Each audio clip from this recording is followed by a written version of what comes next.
E agora a gente vai começar aqui o curso de impressão 3D. O nome mesmo é um curso introdutório, realmente, da impressão 3D, porque você não vai sair daqui conhecendo totalmente o mundo da impressão 3D, porque é um mundo muito amplo, né? Então, várias coisas influenciam para você ter uma boa impressão, para você ter uma má impressão, tudo depende do que você quer almejar com sua impressão 3D. Então, aqui nesse curso a gente vai estar basicamente, eu vou falar para vocês alguns conceitos, né, como é que é falar dos tipos de impressão 3D, porque normalmente é conhecido a impressão 3D através da impressão FDM, a gente fala, né, que é aquela que filamento, fazendo camada por camada naquelas impressoras 3D que são mais comuns, mas também tem impressão 3D utilizando pó, tem impressão 3D utilizando resina, né, utilizando líquido. E aqui eu vou estar passando para vocês todos esses conceitos, não só o daqui utiliza filamento. A gente vai estar utilizando como referência principal dois livros. O primeiro ele é em português, né, Manufatura Aditiva e Tecnologias de Aplicação de Impressão 3D, dessa editora aí. O organizador é esse Nery Volpato. O lançamento da última edição foi em 2017. Por que organizador e não escritor? Porque esse livro ele é baseado em vários artigos, vários outros livros também. Esse livro aqui, segundo em inglês, ele dá suporte para esse primeiro, algumas partes ele pega até desse livro. Então ele fez mais uma organização, né, do conteúdo de impressão 3D no geral para estar fazendo esse livro. Não só ele, teve também várias outras pessoas. Esse segundo livro aqui é uma coisa um pouco mais além. Você vai ver um pouco mais aprofundada a parte de manufatura aditiva, né? Nada que você precisa assim no dia a dia não já tinha nesse aqui no Dinário Volpato. Para quem tiver uma fluência legal em inglês, conseguir ler, tranquilo, pode ler, não tem problema nenhum. Mas vocês não vão ver muita coisa a mais do que o Nery Volpato ele traz ali, não. E ali o Nery Volpato ele traz também muitas aplicações, o que eu senti um pouco de falta nesse segundo livro.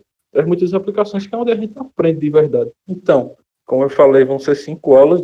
Nessa primeira aula, eu vou falar um pouco da introdução, impressão 3D, a tecnologia. Na segunda aula, a gente vai falar um pouco mais sobre o funcionamento e alguns parâmetros importantes da impressão 3D em FDM. Então, FDM, o que significa FDM?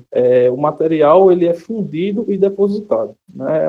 De uma sigla em inglês, mas em português é material fundido e depositado. Então, a FDM utiliza filamento, né, um material sólido, para estar realizando as impressões. Na aula 3, a gente vai ver aí um funcionamento e alguns parâmetros de impressão 3D, só que agora para fotopolimerização em cuba, né? Então já utilizando aí resina, que é polimerizável, por jateamento de material. Então o material aqui agora ele vai ser jateado e vai ser curado, também é resina, por fusão de material metálico e não metálico. Por fusão, são materiais porosos. Então, se vocês prestarem atenção aí, a gente vai trabalhar com 3 tipos de materiais aqui.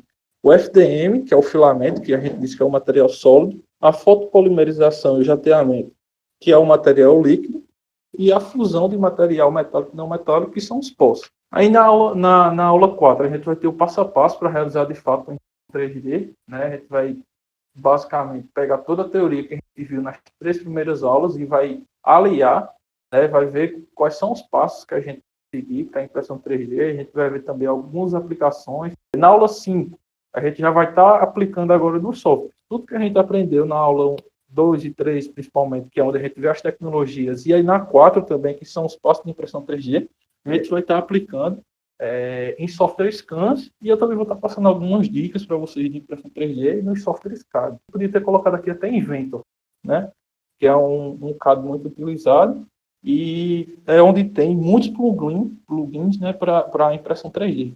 Nessa primeira aula, a gente vai ver um pouco da história da impressão 3D. A gente vai ver hoje mais ou menos como é que está o custo, né, da tecnologia, porque a gente vê a impressão 3D, mas pelo menos antigamente, né, a gente está em 2020, quando a gente falava impressão 3D ali em meados de 2017 e até 2018, acho que a gente via de uma maneira muito longe, uma coisa muito cara, uma coisa que provavelmente a gente nunca teria acesso. Não é bem isso, né? A gente vai estar mostrando aqui para vocês que houve um barateamento muito grande, dependendo da tecnologia que a gente estiver conversando, houve um barateamento muito grande dessa parte de impressão 3D, e aí eu vou estar mostrando para vocês mais ou menos como é a variação de custo, variando de cada tecnologia, né? Vou falar também um conceito geral de impressão 3D, como é a impressão 3D, porque todo mundo sabe que tem um desenho e de repente, utilizando uma impressora 3D, eu consigo fazer uma impressão 3D e eu pego uma peça. Mas não é bem isso, né? Eu já vi gente falando que queria que fizesse a impressão 3D através de foto, alguma coisa desse tipo assim. Não tem como a gente fazer impressão 3D. Então, tudo isso a gente vai estar discutindo. A gente vai ver um pouco das vantagens, né? Que se você procurar na internet, é muito fácil você ver vantagens sobre a impressão 3D, né? Porque é uma tecnologia ascendente, uma tecnologia nova. Só que também a impressão 3D também tem suas limitações. Então, a gente hoje vai estar conversando também um pouco dessas limitações. A gente vai falar também sobre o processo de desenvolvimento de produto utilizando a manufatura aditiva.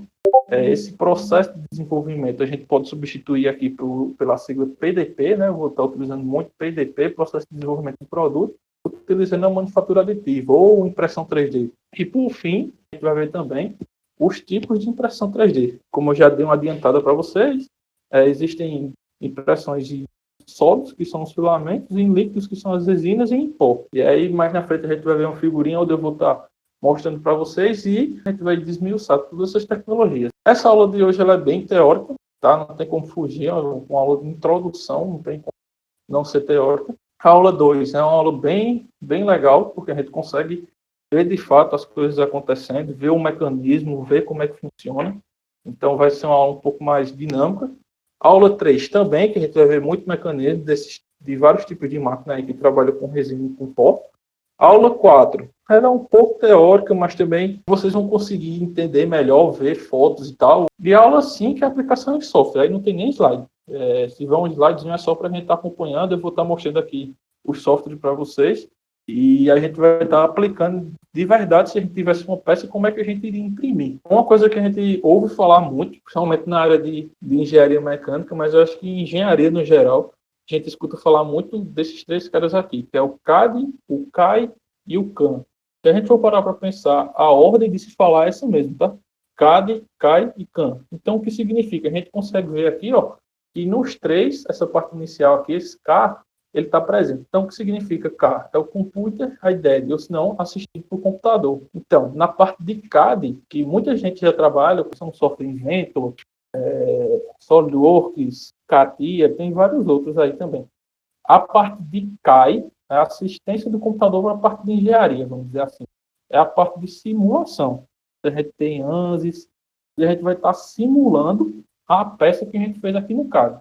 Então, esse CAD, a gente vai trabalhar com ele aqui e vai passar para o CAI. No CAI, a gente vai fazer simulação, vai ver se algumas geometrias que a gente colocou está realmente correto, se aquilo ali está certo, se a gente tem que reforçar alguma área, ou se não, se tem alguma área que a gente colocou muito material, a gente pode estar retirando. E tem a parte final, que é o CAM, que é a manufatura, onde a gente vai realmente vai realmente fabricar a peça. Aqui a gente pode, por exemplo, utilizar a impressão 3D, que é o que a gente vai ver aqui, pode utilizar, sei lá, um torneamento, CNC, uma fresa CNC. Tem inúmeras formas de manufatura de uma peça. No cenário atual, é isso. CAD, CAI e CAM, não foge disso. Mas aí, com a manufatura aditiva, com a impressão 3D, a gente vai ver que isso aqui sofre um pouco de alteração. Não em questão de ordem, mas em questão de deixar esse processo aqui um pouco mais fácil, um pouco mais rápido. Lá na frente, naquela parte de PDP que eu falei para vocês, o processo de desenvolvimento de produto, a gente vai estar vendo que a impressão 3D, ela está mexendo um pouco nessa ordem aqui. Então, aqui agora a gente vai falar um pouco da história da impressão 3D em si. A impressão 3D, para quem ainda não conhece, para quem ainda não viu, por exemplo, pegou uma peça impressa 3D na mão, a impressão 3D ela é um processo de fatiamento de uma peça. Basicamente é isso. Se você parar para prestar atenção, uma pirâmide como essa daqui, ela é um sólido gigante. Só que você pode ver aqui, ó, que ela é feita de vários pixels, vamos dizer assim, de vários quadradinhos. Na impressão 3D, o que a gente tem são várias camadas. Então, o sólido, ele é fatiado, a expressão é essa mesmo, ele é fatiado, transformado em várias camadas, para assim ele poder ser, essas camadas elas vão sendo depositadas uma a uma, né, uma por cima da outra, para no fim a gente ter o sólido final.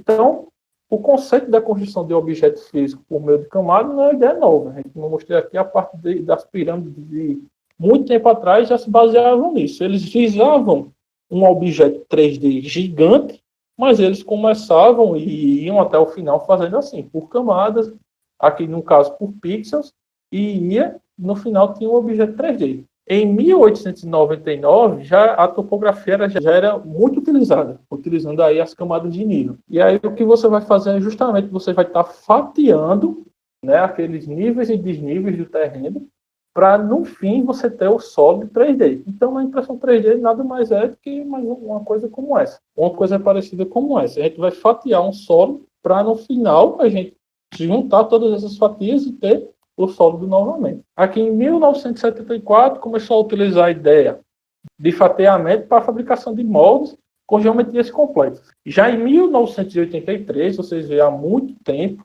essa história de impressão 3D começou com esse camarada aqui de sobrenome Hull. Então, em 1983, ele já começou a fazer essa ligação de topografia, de molde, de fatiamento de peça para fazer uma impressão 3D. Então, vocês conseguem ver o quanto antigo já é a tecnologia.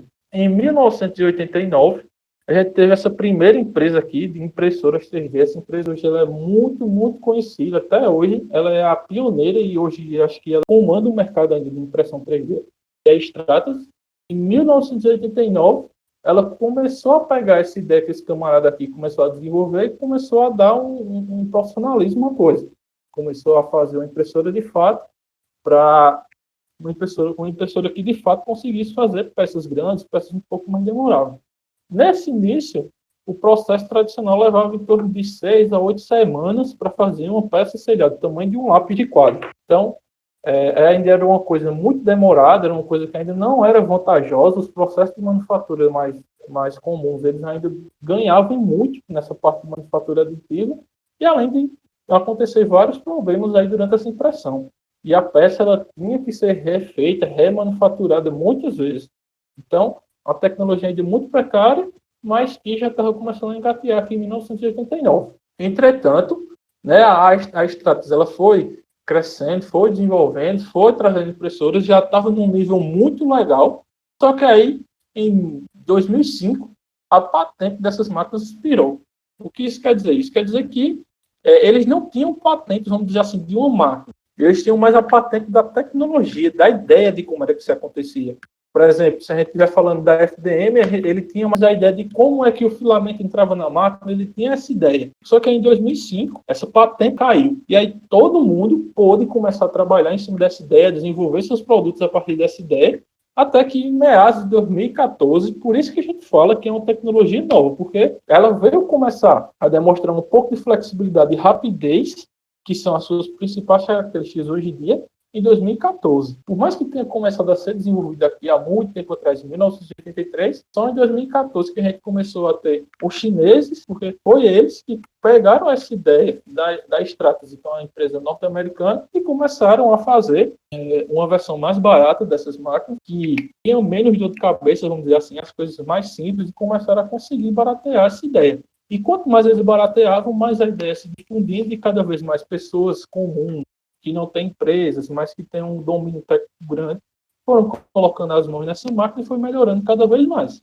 Então, até hoje em dia, a gente chegar a conhecer a impressão 3D por suas duas principais qualidades, que é flexibilidade e rapidez. Você consegue imprimir peças complexas que você normalmente não conseguiria fazer por meio de uma manufatura normal, como torneamento ou frese, de uma forma muito rápida. Só recentemente, como eu estava falando a vocês, as impressoras 3D elas se tornaram financeiramente acessíveis. Aí aqui eu coloquei essas fotinhas só para representar mesmo. Aqui é uma sala lá da Stratas, onde o rapaz aqui estava desenvolvendo as primeiras máquinas de impressão 3D, como tudo, aqui já é chover no molhado.